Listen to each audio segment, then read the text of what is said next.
is the chair of the House Democratic Caucus and a member of the House Budget Committee. For more on coronavirus relief, I want to bring in Sara Nelson. She's the president of the Association of Flight Attendants Union.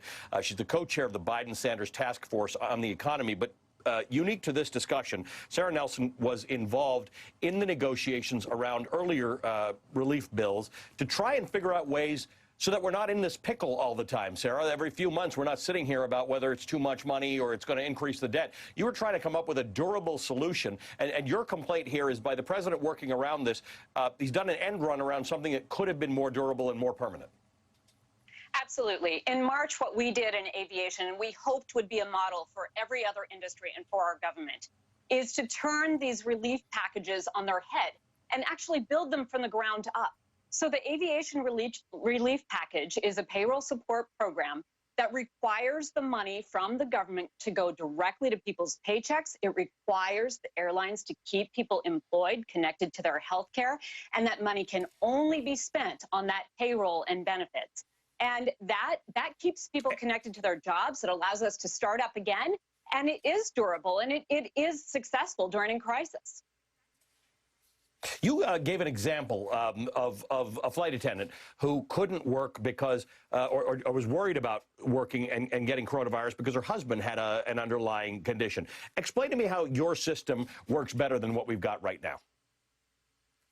Ali, we were absolutely in a crisis, and we're in a unique position in aviation where we are actually an essential service, essential workers, and yet demand fell off a cliff, 97% in March. It's just barely back to 20% of what it was before. So there's not enough work to go around, and yet we still have to go to work. The money from the federal government was enough to keep people in their jobs and connected to their benefits, but they didn't fully fund the program. So what the airlines did was they also asked people to take voluntary leaves. There were people like my flight attendant friend who has a husband who is waiting for a heart transplant. She was getting ready to go back to work after caring for him in a recent surgery, getting ready to go back to work in March when COVID hit. And her doctor told her, if you go to work, your husband will die.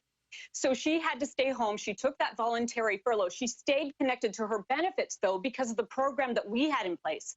So she could continue those medical benefits, stay on the list for a heart transplant. They're still waiting for that. And they were able to use the $600 unemployment benefits to get by.